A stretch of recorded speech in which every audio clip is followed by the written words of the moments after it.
Hey guys, what's going on? So yeah, this is my first live feed. We're doing an election special.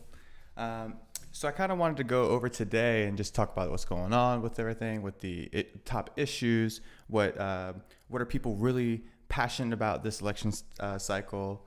Um, and I'm gonna throw a bunch of numbers at you really quick. So don't let me lose you. Don't let me lose you. But let me handle this real quick. Let's just do the display capture transition. All right. So, what are the most important issues we got going on here? For most people, you would think the economy. And for the most elections, that's what tends to be the biggest issue. But what I'm finding is, as you can see on the screen, this is a Gallup, news reporting, so it's fairly reliable. You can see since 2008, Obama, it went up to 86%. People were really concerned about the economy. This is about 2009, right? At the height of the bubble and everything, when the crash of the economy. But then, as you see over time, it was coming down. And here in 2016, Obama's leaving office. It's doing fairly well. It was really low at that point. Spikes back up. And it's come back down. And now in 2018, we're doing well. We're like at the lowest point on this graph right now. And when we go down this graph, there's a lot of numbers. Don't get overwhelmed. These are the last several months. As you can see, people have been worried about the economy, but not too much. And right now, it stands about 13% with the election, as of last month. But what you're finding, what I found very interesting, was that although the economy is not the biggest issue, what people are really concerned about is that they're dissatisfied with the government, and they honestly they just don't trust their leadership. And for 27%, and coming even down from 29%, we're saying almost a fourth to a third of the population finds this to be the biggest issue, is that they don't trust their government. And I guess that's inherent in American culture, but in the same hand, it's very, very disconcerting. As you can see, this trend going on here, where it was 23, 2019, people are getting a little more trustworthy, and then over the last couple months, it's been extremely bad. So it's interesting to see this, because as the election's coming up and the campaigns are really heating up, you can see that people begin to distrust their own government, and they believe that their leadership becomes more poor. So this could be a result of the elections and the campaigning and the mud throwing back and forth. And then the second most concerning issue for most voters right now is immigration, illegal aliens, which is actually the same percentage as the economy. So people are just as worried about their banks as they are worried about the immigrants coming into the country illegally. Now, just to clarify, illegal immigration, not legal immigration, just illegal immigration. People tend to have a really big issue with, and that's why they want to reform immigration to prevent illegals from coming into the country. You have to really clarify that, because people really misconstrue this. They think, you talk about immigration, they immediately think you're being racist or something. It's like, no, there's a difference between legal and illegal immigration. But anyways, another really interesting thing I found was, if you look at these three things, let me double check this, make sure you guys can see. Okay, cool. First live feed, sorry. You can see that unifying the country, race relations and racism, and healthcare all fall at 6%. But if you go one below healthcare, and you see that lack of respect for others is 5%. So, and then even moral, ethical decline, the family decline and things. But if you just take these three things, lack of respect for people or each other, race relations and racism, and unifying the country, that's 6, and 5%. That's 17% of people who believe that those are really key issues why they're going into this election. And I found that really interesting, because if people are worried about immigrants at 13%, and that's dominating the airwaves, and people are concerned about the economy, but not so much as history shows, they're doing pretty well right now. But you find that people are mostly concerned with the way we're interacting with each other, and it's less about they're worried about their bank banks and stuff, of course, people are worried about their bank accounts and their jobs and stuff. But for the most part, people are doing fairly well. But people are worried about how they're working with each other. How are whites and blacks interacting, or how are minorities working with majority populations? And, I think a lot of that has to do with, the whole race issue has less to do with racism and more to do with elitism and classism. And, that's a whole other topic for later. But if 17% of the people are concerned about those three areas, and those areas are mainly concerned with people coming together and being more sociable, they work together, those kinds of things, maybe that's something we need to work on as a country. The economy is less than that, immigration is less than that, but 17%, more than both, is just learning to work with each other. And that, I think, is a key thing. And we see this splintering in our country right now. And, something I found interesting. And I think people, they look at these numbers and they only see 6 and 6 and 5, and it's not a big deal. But when you look at what those actually mean, it's actually very interesting. And you realize we just need to work together. And a lot of these issues, almost a fifth of our country's issues, the main issues, would be gone. I think that's very interesting. And, let's just learn to work with each other more. I don't know, be more tolerant and more understanding, I guess. But that's not what this is about. This is about the election. I'm just explaining what's going on here. So, the media bias is something I found interesting too. I'll get to the polls. Don't worry. I'll get to the polls. I got a live thing that's going on with, I think it's CBS or something, or NBC or something. Not CNN, don't worry. But they're doing a live discussion and everything. We'll get to that in a few. But I wanted to talk about just some media bias, because a couple of nights ago I was doing some last minute research on my different the people's different platforms and stuff, and I wanted to see what their entire platform was. How are they going to plan to pay for this or that? What do they stand for? What they have stood for in the past? And I found a website. It popped up in my first search. I put candidate platforms, election 2018 or whatever, and the first one pops up, and it's this website before the ballot, and it's right here. Now, I thought it was interesting because, I live in Florida. It's a big state. It's really, people are really watching it this election cycle. And for Senate, we have the former Senator Bill Nelson, and then our former Governor Rick Scott, who's running against him. Well, when I read, so I'm gonna click on Bill Nelson's, you go down. And excuse me. Sorry. So you go down. It's my chair. It wasn't me, I promise. Anyways, so it's like his education experience, blah, blah, blah, blah, blah, blah. Nobody cares. But then, okay, so you get to issues. Fought to protect schools from funding cuts. Fought against tax cuts for the wealthy at the expense of the middle class. Fights for protections for people with pre-existing conditions, supports measures to combat climate change, these kinds of things, supports the women's right to choose. So you can see it's framed in a positive way. And most people are like, wow, okay, cool, this is awesome. So if you go to read Rick Scott, this is where the bias comes in. And so you read experience, education, issues, does not support protections for people with pre-existing conditions, opposes measures to combat climate change, cuts school funding, supports tax cuts for wealthy at the expense of the middle class, opposes a woman's right to choose, and supports letting employers interfere with women's reproductive health decisions. You can kind of see the way they frame it. It's like it's either one or the other. Is it this one or the other one? And as soon as I saw this, I was like, I can't use this website at all as any kind of like realistic information, because this is just, it's just too little. But then at the same hand, it's like this bias. It's like if I was an uninformed voter who was trying to become informed, and I went to Google and I just typed in candidate platforms and I'm trying to learn, and I found a website before the ballot. Okay, I can trust those people. They help me find my polling place. They'll help me make my whole ballot together. That's awesome. But then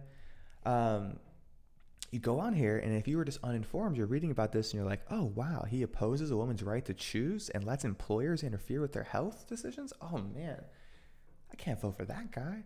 So you can see inherently, it's like, I mean, I didn't vote for Rick Scott, but at the same hand, it's like, dude, this bias is going to influence people's decisions, and they're trying to be educated about it. I just think that's absolutely ridiculous. I don't know, man. It's just ridiculous. It's just rampant out there. It's not just fake news, but it's just like, it's twisted news.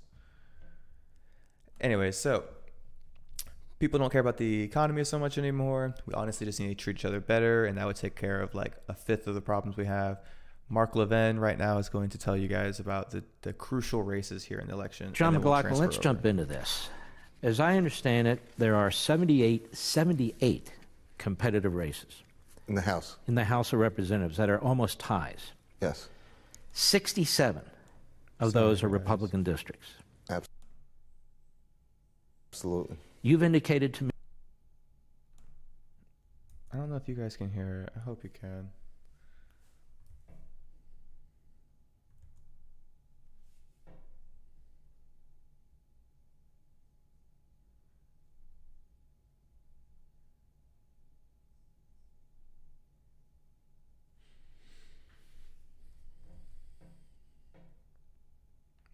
Yeah, I gotta be able to hear it. Sorry, y'all.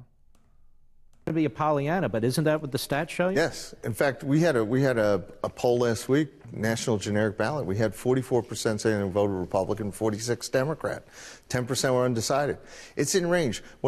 Donald Trump won the election on election day.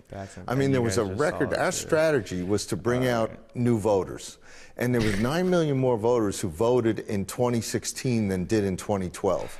And those were the voters who came out and won Pennsylvania first, won Wisconsin, won Michigan. We had a strategy to build a heartland coalition of voters to come out in Sunbelt and Rust Belt. That's where these districts are, a lot of them. And even in the parts of New York State or California or Pennsylvania, New Jersey, those are our voters. They're exurbs and suburban voters in those districts. Trump brought out 63 million voters. And in a typical midterm election, you only get 90 million voters came out in 2010, 83 million in 2014. There's going to be more than 90 million voters this time. Could approach 100 million because the anti-Trump voters are coming out to some degree. But now, since the Kavanaugh hearings, the Republicans and the Trump voters have gotten... Hold on, just real fast.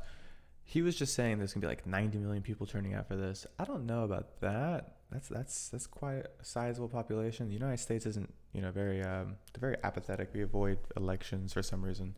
But I have seen a lot of turnout, and I have seen numbers that early voting was something like 30 million, and it was like 8 million above former numbers or something like that. Like, I don't know. We'll have to see what happens. Re-engaged, and that 63 million on Tuesday, just like they came out 2 years ago, they can win the House. They can hold the House. And you know what they want to do? They want to stop Nancy Pelosi. Nancy Pelosi, if she gets control of the House, she will be the most powerful Democrat in the country. Let's go through some of these races. Okay. Let's start with the Senate. Michigan, John James versus Debbie Stabenow. This guy is a superstar. Yes. An African-American, a combat veteran, a successful small businessman, a traditional conservative getting almost no national media attention, right. Almost no support from Hollywood, Oprah Winfrey, and so forth and so on, and yet he's really putting up a fight. What do you make of that race? He's closing. What's amazing is here's an African-American candidate who, the Democrats are all touting Gillum in Florida, they're touting Abrams in Georgia, but where's the national media on this race? And there's Trump voters are coming back out in Michigan for him.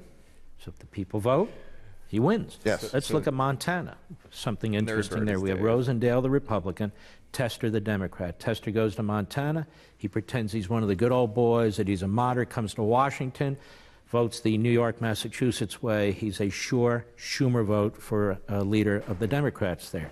Rosendale is the Republican. He's the state auditor. Now the Libertarian has dropped out and endorsed Rosendale. What do you make of that race? I think Rosendale's going to win. Again, it focuses on turnout. But the irony is, Tester was running that he was somebody who voted for Trump, and now he's been exposed. He didn't give us a... Yeah, all right, I'm bored. Anyways, I guess what they're trying to say is something along the lines of people who are typically disenfranchised are coming out now. And you saw that with the Trump, election, where people who were doing the polls are saying, oh, it's going to be a landslide for Hillary. She's going to totally make it. She's points ahead, and then out of nowhere, it was just like, boom, she got smacked. So that's probably what's going to happen. I don't know. I don't want to listen to this guy anymore. I was trying to, but it's just kind of dull. I kind of want to see what's going on with the election, you know what I'm saying? But, broke rule number 1.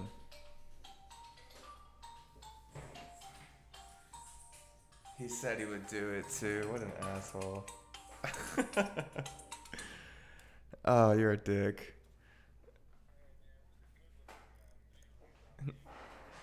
So it's our first call, and it's Dave again, as always.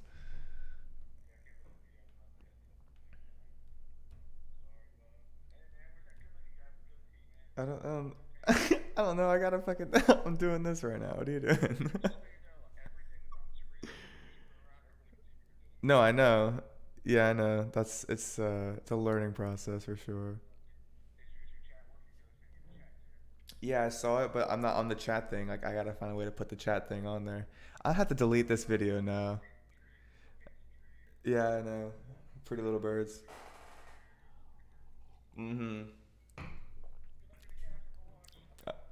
I think so too. Yeah, so I appreciate you. Yeah. Oh man, love you, dude. Too. Jesus. That's fucking embarrassing, dude. Thanks, man. I'm gonna mute my shit so I don't hear you.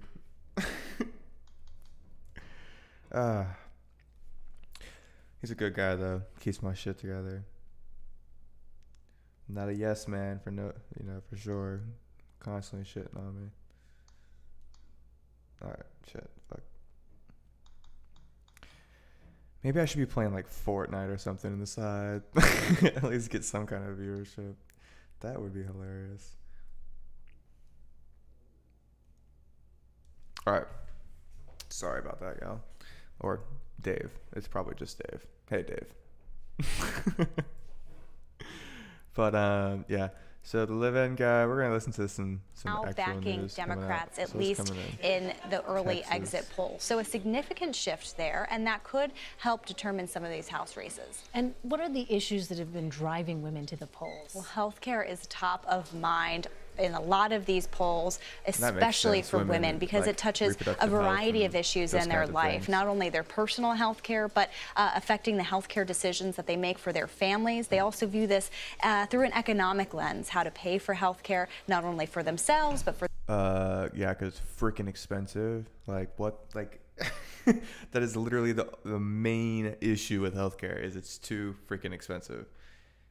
Their families and also for their parents, possibly. So healthcare top of mind for these women. And again, some of those women who say that they're voting against Trump, the president very much factoring into their decision. And Democrats made a decision early on that they were going to keep the conversation as best they could focused on that issue of health care. The discipline on health care as a chief message strategy this election has been remarkable, especially since, remember, in 2010, Democrats lost seats and lost control of the House largely because of that vote on health care at the time. We know that voters are very affected by any threats of change to health care, and that's why we see any time the party in charge trying. I'm starting to realize just how, like, actually boring my own field of interest is. It's like the nerdiest stuff. Like, you have to be really, really into, like, I'm sitting here just listening to this lady like, oh, and it's not because it's a lady. Just stop. It's fucking because it's just dull. Like, politics is so dull, and that's why I feel like so many people probably just say fuck it. Why even pay attention? It doesn't matter to them. They don't care. It's annoying to pay attention. You know, it requires a lot of effort to keep up with because shit's always changing. So, you know, why even bother? And, you know, it's at least a part-time job trying to keep up with all the news on a regular basis, because otherwise you fall behind in like 2 days. Something changes, and then, you know, it's just completely different. Nice to change it in any way or threaten it or be perceived as threatening it. Right. They react very viscerally to that. So that's what we're seeing this election. All right, what a difference 2 years can make. All right, yeah, Caitlin Huey-Burns, thank you so much. Thank you. More CBS News election night coverage continues next. Ooh. feel like CBS would be. It's not too left, right? I'm not exactly sure about that one. I know nobody trusts CNN, so I couldn't pick that one. Fox is obviously right. MSNBC is obviously left. So I need to, we should go check out this MSNBC's. That would be interesting. They're probably throwing up for a party, and if it fails, they'll be like sad. And if they win, we should go to the Fox and see all of them because that'll be great. All right.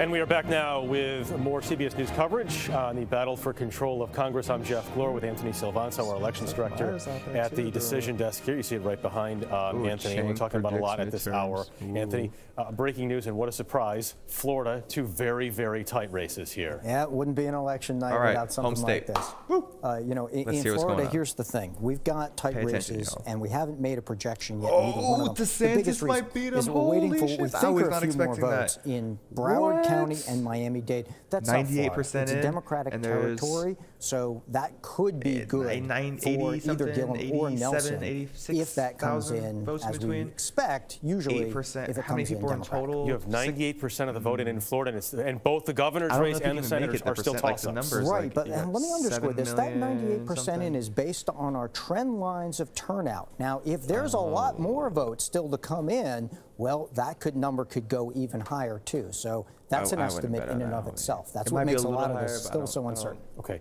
Let's talk about Texas a little bit. We've been talking about the big Senate race there, Beto O'Rourke on the Hold on. I don't care about Texas Democratic side. And I live also in Texas, I'm sorry, but like, holy shit. Holy shit. Because everyone was predicting like Gillum had, 7-8% lead at 8 or 7-8 points ahead, for the last 2 or 3 days. And after the whole, various dog whistle scandals or whatever people you want to attribute it to DeSantis and stuff. And, just wow. But see, my main issue with Gillum, and this is why I couldn't vote for him, and I didn't vote for DeSantis either. I actually didn't vote for any of the governors because I just couldn't make a decision. At least the one that's like I could stand behind, because I voted last time and I didn't stand behind it, and now I kind of regret it. So I want to stand behind people. And, I actually contacted over 20 people, various people within Gillum's campaign, people who were like texting me, doing the whole campaign stuff. I would text them back and I'd actually get a response, and they'd be like, yeah, get an answer to you. But they would never give me an answer. My question was always, how do you plan to pay for your stuff? Like, he wants to increase, various expenditures by X or Y amount. How do you plan to pay for that? It doesn't just come out of nowhere. And unless you're going to, how much money of my money do I have to give for your plan? And that's a question I wanted to answer before I vote for him. And if they had given me an answer, I could have at least lived with it and maybe voted for him on that one. If it's 7, 8, 10%, okay, at least you're being straightforward. But I never got a straightforward answer. And it's been the last probably 3 weeks, I would say. And not a single person got back to me ever with a solid answer. And the only answer I actually got when I did research was that he's not going to do a state tax, which Florida doesn't have a state tax. We just have federal and local and sales tax. But that would mean that the only way he could actually get that revenue would be through sales tax or corporate taxes, maybe some municipality taxes or some weird little things that I'm not aware about. But as far as those big ones, you'd only have those two other areas. And how much are you really willing to pay in sales tax before you're like upset about it? And how much do you need to increase sales tax to even pay for what you want to do?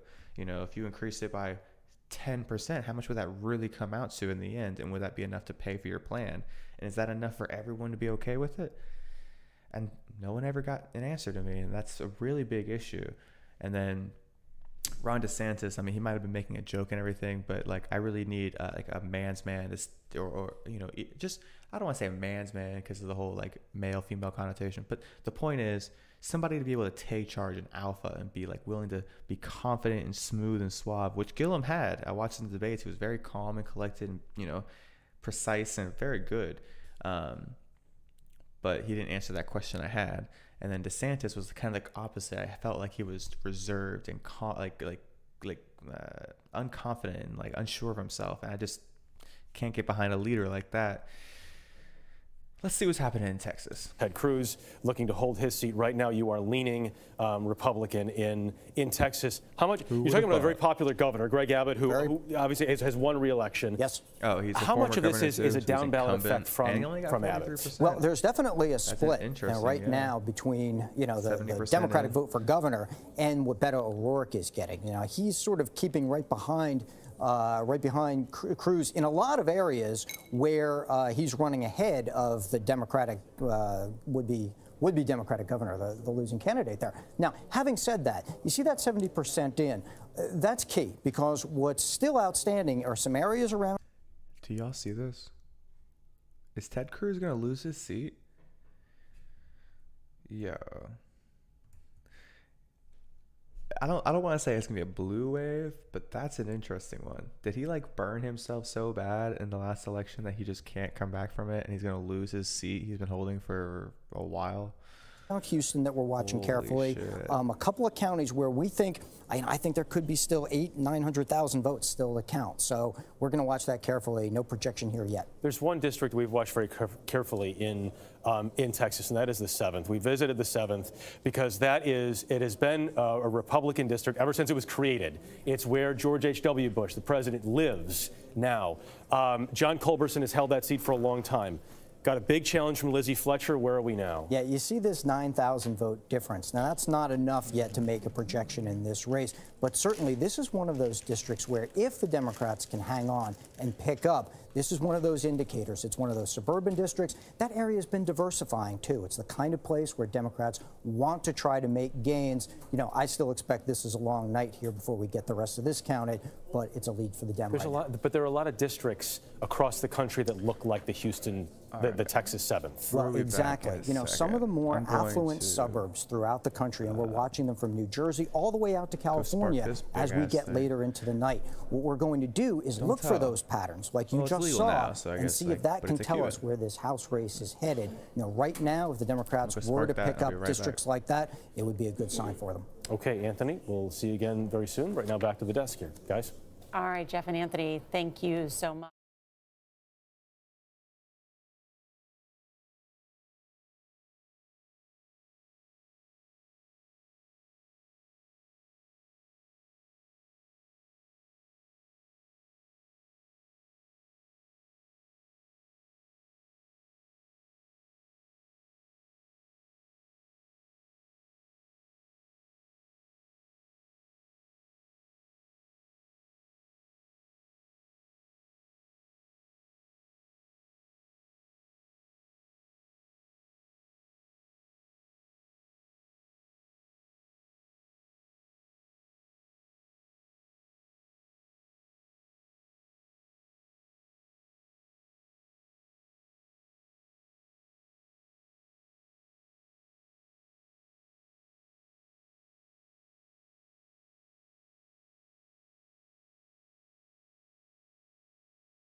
My bad. I didn't realize my own intro song was so short.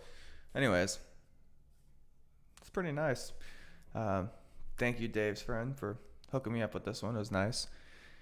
Let's get back to what we're doing here. with the voting? Well, they're voting 69% Democratic. That's interesting because it's up 7 points from 4 years ago. So they're a bigger part of the electorate, and they're going stronger for Democrats. Nora, Gail? All right, Anthony Mason, really interesting. So that really Hispanics kicks are off voting this Democrat discussion. more Leslie recently. Sanchez joins But us that makes now. sense, and I don't know why that can CBS also News surprise. contributor Like, as well. Trump's been I running know around you've been left and involved right, and talked to pissing many off people in those Hispanics races. with, Talk like, about that the Hispanic vote wall in particular. I'm just looking at those exit polls immigration too and all in these Texas, which is comments, like, 40% Hispanic, Right. which is why Democrats think it could be a purple state.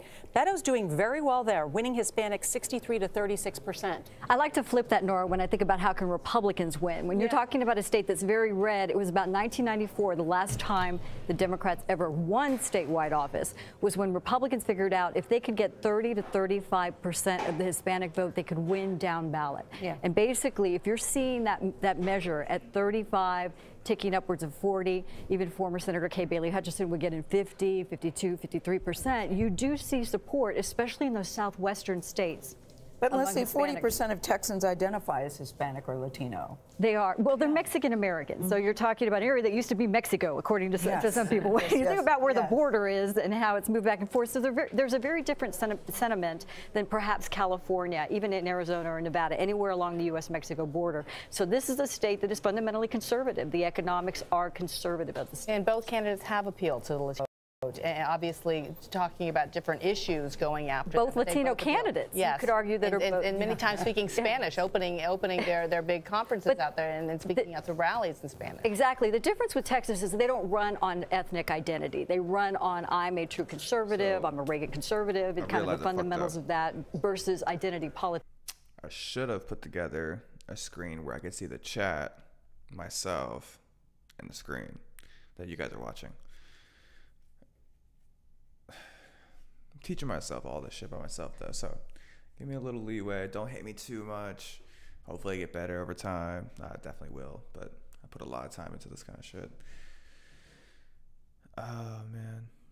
Let's get back to it. It's a little different than other states. Tell me then, Leslie, your view of the larger picture outside of Texas and identity politics, because obviously that's what a lot of people are saying the president is running on. Right. You're saying it's what was successful for him in 2016. How do you read the identity politics card from the president? I think where we're really going to see that is the mountainous West. Other states, as this state starts moving, we start getting results. When you're talking about Arizona, Nevada, New Mexico, there's other states that have ethnic, very diverse populations that don't necessarily have the same conservative politics as a red state like Texas. Do you think there's a split, Leslie, between younger Hispanic voters and older Hispanic voters? Absolutely. And what is that split? Well, if you ask California, it means that they're the tiny sliver of Republicans in California, especially in Orange County, may not be there by the end of the night. That's what that fundamentally means. You have a lot of people who were growing up in the age of President Obama and certainly under Trump. And this whole identity politics is really causing a big ripple in terms of how they see themselves. What's true about young Latino voters or ethnic voters is they don't identify with party. They're those non-party voters, right? They're not going to say Republican, Democrat. They're going to look at the candidate. I'm going to walk over and check in with Ed O'Keefe and Nancy Cordes here. And as you do that, I'll start that conversation too, because the state of Pennsylvania, we've been talking about whether some of these East Coast states would give us a clue about how the Democrats will do in the House of Representatives, how the Republicans would do in the House of Representatives, because Democrats recruited a number of women to run in the state of Pennsylvania. Pennsylvania currently does not have a woman or female representative in the United States Congress, and there appears to have been some movement on that front tonight. Jeff? Okay, Nancy. Nora, thank you very much. A lot of us have underestimated him the whole way. Why is always that was the whole point of his race. But it was in many ways a national race, and there were concerns of whether all that money, all that outside money would play in Texas. Well, except he raised it on his own, and he did try to keep it Texas. I mean, look, the National Democrats sort of stayed away out of like they figured any. This is kind of boring for most people. What good were they going to do? It's expensive anyway, and he didn't need the money. I mean, he raised more money than I think any presidential candidate in history in a primary campaign other than people named Obama and Clinton. I mean, it's an astronomical amount of money that he raised for a U.S. Senate race. Who isn't personally wealthy? All right, we got to take a break right here. As we go to break, we want to show you our House meter. And right now, NBC News projecting an 80% chance that Democrats reach that magic number of 23 and take control of the United States House of Representatives. We're back after this. They think 80% chance. All right, so senators are going to hold that shit. 85 and 85. Damn.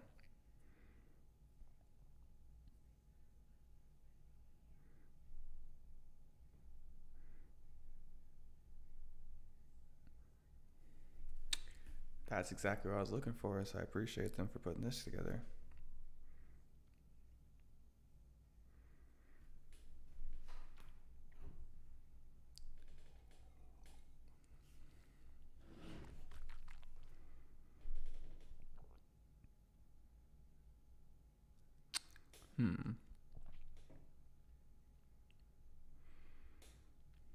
So nothing's even in yet. Like, I wonder how long this will actually take. I mean, I know it usually takes a while, especially for like presidential elections, but like, how long will this one take? Because there's gonna be a lot of people. I'm sure they only plan to have like X amount of like staffers for X amount of voters and like to process it all, and then they're gonna have like X plus like X 2X. You know what I mean? They're gonna have like so much more people. It's gonna be a long time before they actually have any news about who wins as far as Republicans or Democrats in the House and Senate.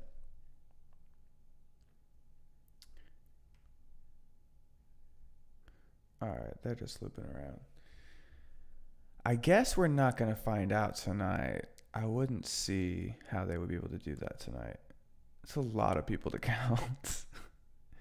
I don't even know how they do that. And honestly, I hope you guys really thanked your poll workers today, because I don't know if those guys get paid, but they do. It's probably shit wages, and they're actually there helping you, facilitating you to exert your right, and that's pretty dope. So I hope you guys appreciate those people. Oh shit, Democrats are getting more based on these projections, I guess. All right, let us see. What is CNN doing?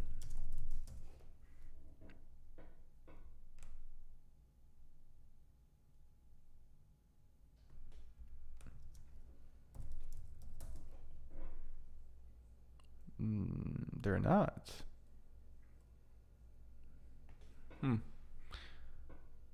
Is Fox?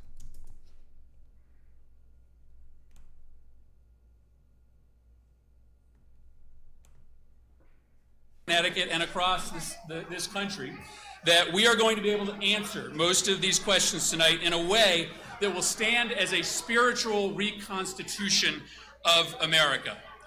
We are not a nation that will allow the middle class to become something that our kids read about in history books. The wage crisis, the salary crisis, they are real.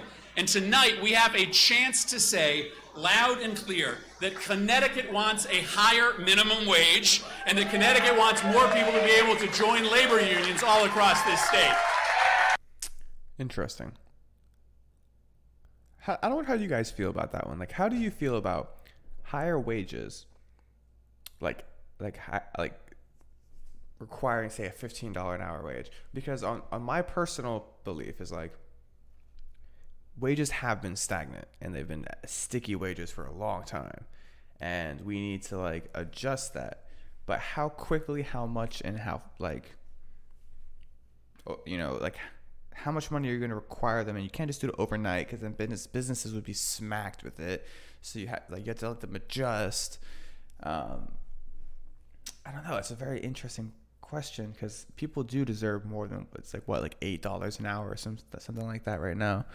And that's obviously not like enough. I mean, shit. A movie ticket's going to cost you like, what, an hour and a half worth of work? Are you kidding me? But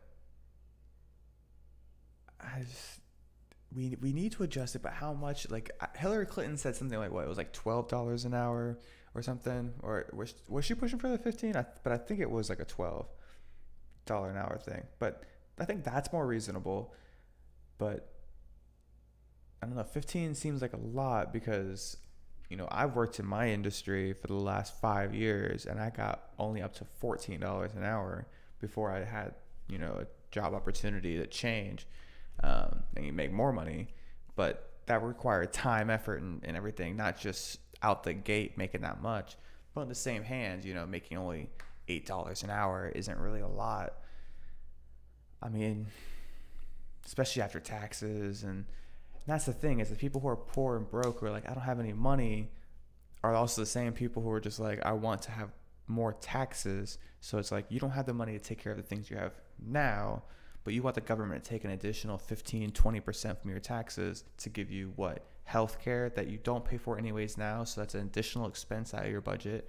Or what? College that you've already paid off your student loans 10 years ago, but now you have basically another student loan every month worth of tax obligations. It's like, you know, when you put it that way, people start to change their position. And I've always been an advocate. You know, I believe education to be important. I believe education to be funded and things, but I believe it to be funded responsibly, not on deficit, not on debt. I want it to be paid in cash. And if the government wants to do that, that's fine. But I need the government to tell me, how much of my taxes are you going to spend? How much more of my taxes do you need?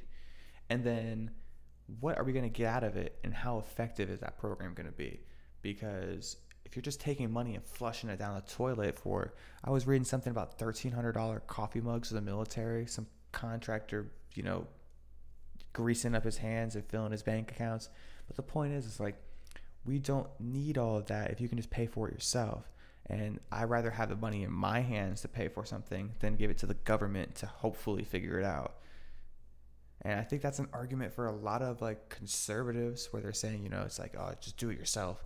But it's more about like, who do you trust more to take care of you or the government? And in some instances, like against the Taliban or against Soviet Russia or something like that, like, okay, the government does better in that aspect, and that's why we pay taxes to have a military. But if you can pay for college on your own or earn a scholarship to pay for it, then why do you need to have college for all, to where every single person has to pay an additional, let's say, $150 a month in taxes? That's a student loan payment every single month. You know, my student loans right now are about, I have 16 grand in student loan debt, and I pay about $180 a month. So imagine if you had to pay that the rest of your life. Like, I'll pay that off, you know, if I pay $180 a month, I'll pay it off in like 8-9 years, maybe 10 years. But then I'll be free from it. But if I had to pay for it for another 60 years, maybe I wouldn't be so happy about 16 grand and then paying for it for 60 years. I would rather just find a way to get 16 grand. And I think people don't really put that into account. And, you know, they say, oh, but what about the kids who are poor, who don't, you know, fall through the, you know, who do fall through the cracks? And I feel for them. But there are a lot of programs, and there's a lot of people out there who care about students and who look at them and say, hey, this kid's got potential, and I want to take them, and I want to foster that, and I want to make them into something. And, you know, you can get scholarship and things like, I mean, I was one of those kids. Like, somebody saw something in me, a teacher put me into a program, and I got a scholarship out of it. And it's just, you know, I didn't come from any rich background or anything, but you can make it without having to have the government involved. And I think that's the question people need to ask themselves is, can you handle this by yourself, or does the government need to come in and handle it? You know, if there's 6,000 troops at your border, you probably need the government to help you out with that one. You know, if there's 5 thugs outside your house shooting at your house or trying to break in, you probably need the government to come in that one. Maybe not, depending on where you're at and you can handle it, but most people will call the police or something and get some help. When it comes to something like buying healthcare or buying, you know, tuition or something for college, maybe we should start thinking about how far the government needs to be involved in those kinds of personal responsibility areas. I mean, if you want to go to school, fine, but we should go to school with a purpose, you know, so you spend that money wisely instead of blowing it because it's free and provided by the government. And that's an important thing that people need to really think about, especially in these elections. And I wish I had said this, you know, before the election, but, you know, especially here in Florida, people are rushing to go vote for Andrew Gillum, and then they're not even asking the question about, how much does this cost me? How much will it increase my taxes? How will you pay for it? And they're just like, I support education for all. And it's like, well, me too, but responsibly. So you have to ask those kinds of questions, and don't just be so surface level with your politics. Really delve in and see if the person's just bullshitting. Because if they say, oh, I want college for all and I want Medicare for all, but they don't have a plan on how to do it, then they're just talking out their ass and they don't deserve your vote. And that's what all these fucking politicians do, is they just give you surface level stuff. They think that you're not going to go any deeper. And when you do, you get sidetracked by this bullshit bias stuff that I found, earlier. And you have a shitty government as a result. You elect shitty people, you get shitty government. We want a better government. We need to treat each other better. And then go to the polls and vote for the betterment of each other, and not just our selfish interests, and not just to scratch that guy or to better my pocket or whatever. And just look at how can we impact the whole society, come together and try to better that. And you never see that. It's always divisiveness, especially around these times, elections, where it's just, him or, their side or our side. It's just no middle ground anymore. And that gray area of politics is dead. And, it's so polarized, and no one wants to, you have to be on a team. If you're not on a team, then you're just a fence hugger and you just are worthless. And it's just, what happened to that healthy 30% in the middle? You have like 35% on one side, 35% on the other side, and about 30% in the middle, where it's just this group of people who are like, how can we do what's best for ourselves, my family, my community, my country, and vote accordingly. And I think everyone should be, honestly, in that gray area. It should be closer to like 70% in that area, and then more polarized with like 15% on both sides. But that's just not what's happened anymore. And unless we change that, we're going to have some serious problems in the future. Because when countries split politically, they tend to start splitting socially, and you see that already.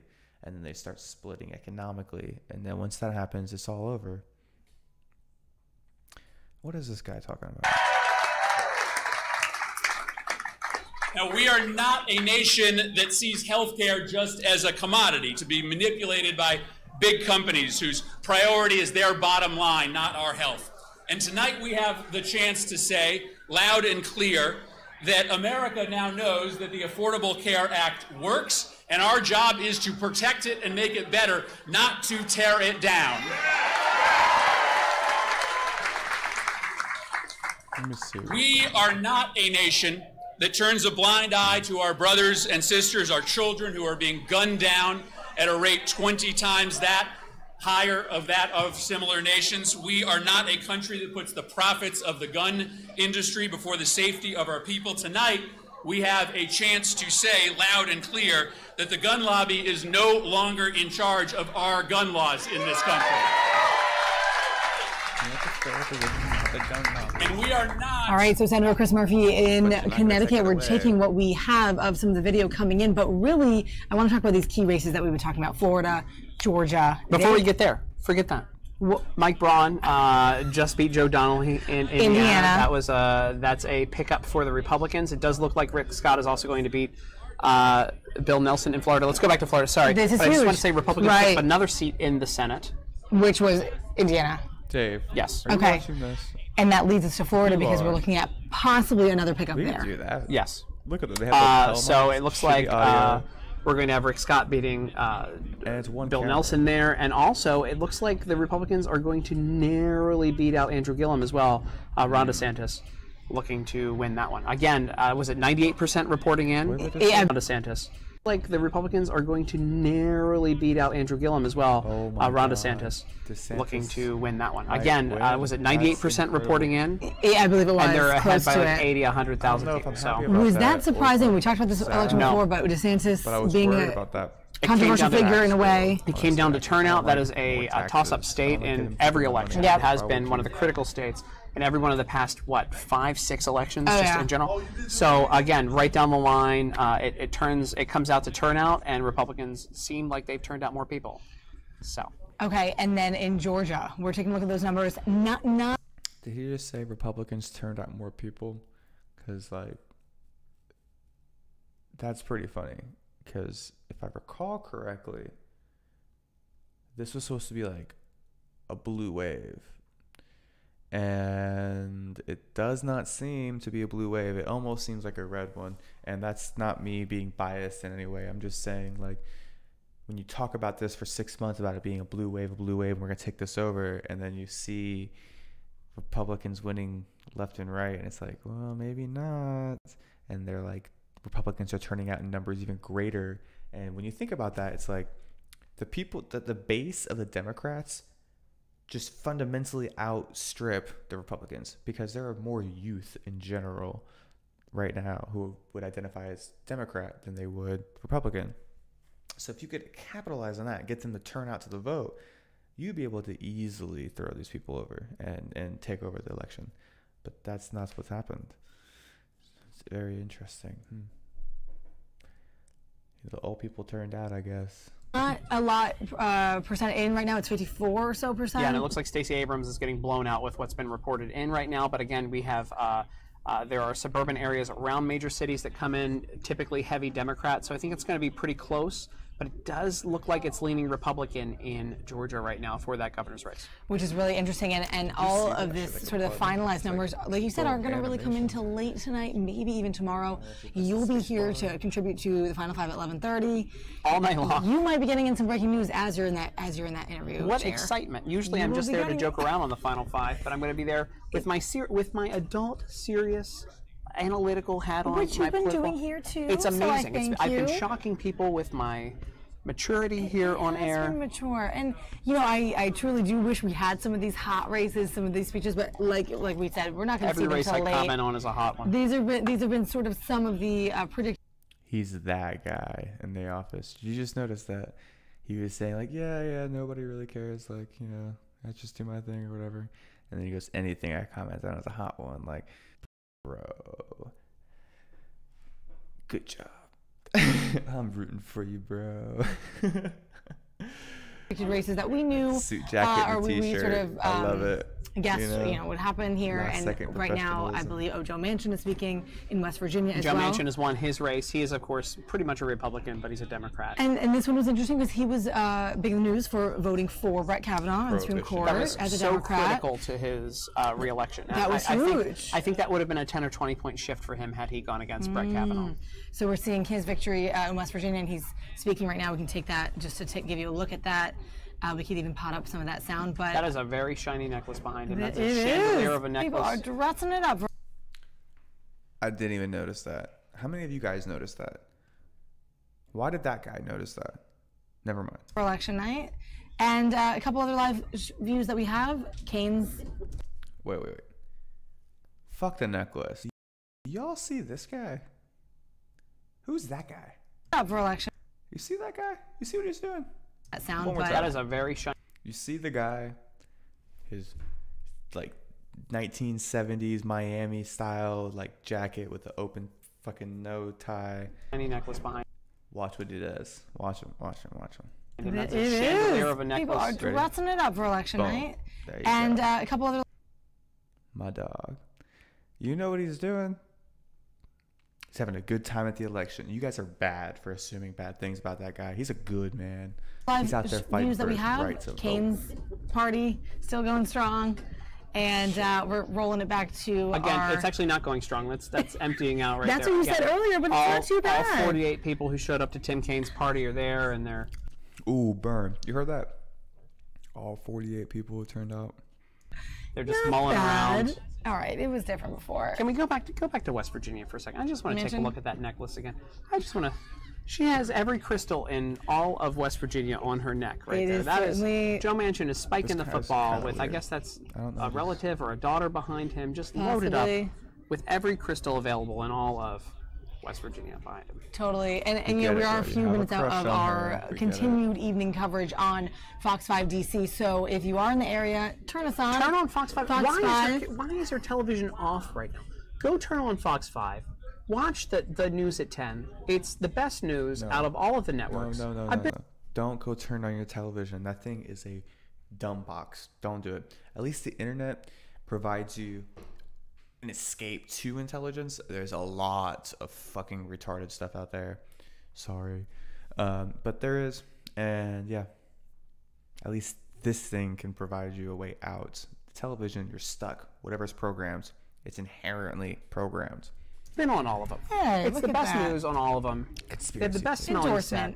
Oh, yeah, and also the best green room. They've got Dunkin' Donuts coffee in the green room. Best green room. You're not allowed in there, but As a guest, I'm allowed in there. It's a great news. I don't know why you're not watching it right now. Why are you not just tuned in? You got 7 minutes. Why are you not tuned in right now? You guys should pop it just on. Just getting ready, warming up. I'm going to remind you what is happening here. So what we're going to do is sort of roll out our digital coverage. But on our website, fox5dc.com, you'll see live streaming our air. So we're going to continue this. You'll be contributing to the 11:30. Yeah. We'll have a lot of new sort of results coming in, obviously, late night tonight and into tomorrow. More coverage in the morning. What excitement. But apparently, according to Fox News National, Democrats have already taken the House. Listen, I'm holding out. It's interesting, right? I'm holding out until the end of the night. And that's where we've been seeing that. Yeah. I'm trying to see if we have any other new kind of AP alerts coming in. There's Manchin, as we saw. Anything else that we're surprised about? No, I don't think that there's any big shocker right now. It's interesting, and we're watching as well Fox News National here for the updates that are coming through. I don't think there's anything too shocking. I think we're going to see Florida remain red and pick up the Senate seat there. And I think, again, as I said, Republicans gained 2 in the Senate, and they're going to hold on to the House by 5, even though... Have you seen that, like, Bill Nelson's going to lose the seat? Because I kind of liked him. That sucks. Has now disagreed with me, so we'll see. Projected winner of the Senate race in Indiana. Oh. This is ELC 4. We've already said that, by the way.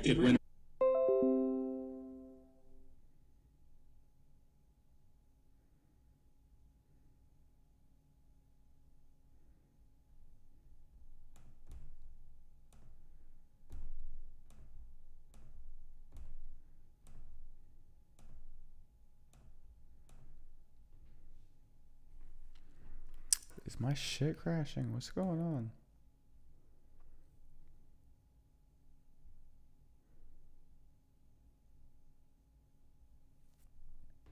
Are we good? All right, it says live stream's good.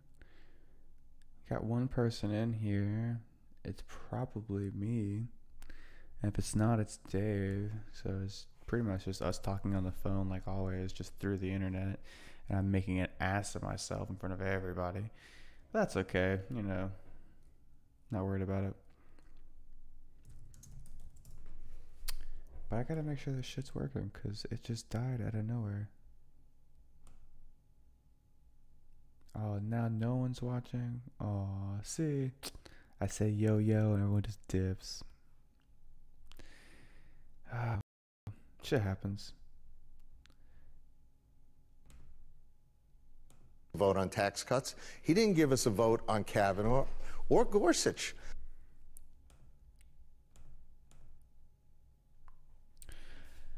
I don't know, y'all. To be honest, like, I thought this would be a little bit more interesting, this whole election thing, but honestly, it's not really that interesting. You know, like, I'm sitting here and I enjoy it, but once that vote was cast, it kind of felt like everything just kind of died off. Like, it was kind of just whatever at that point. I don't know if that's just me, like, there's other people having parties and I'm just, like, lame or something. But, yeah, I'm not sure why it doesn't feel like, you know, typically during elections, I feel invigorated. I'm almost like, yes, like, let's get out there and see what happens. But I guess I kind of am. Oh, see, I'm dying again. I guess I'm just going to cut it here. I don't know if you guys are experiencing buffering and shit like that. So I'm just going to end it here. Anyways, keep up with the elections. Glad you guys voted. Glad you guys are staying informed. Keep up with it. You know, and like I said, well, like the research says, most people think that it's better for us to start working together and working on our relations with each other than even worrying about the economy or immigration or anything like that. And if we're going to spend all this time focusing on the economy and immigration, maybe we should start focusing on how we interact with each other. And maybe that will, like, being hippy dippy, I guess, but maybe that shit will help. And if it's 17% of people's concerns, we can alleviate a fifth of people's concerns in this country. I think that would be huge.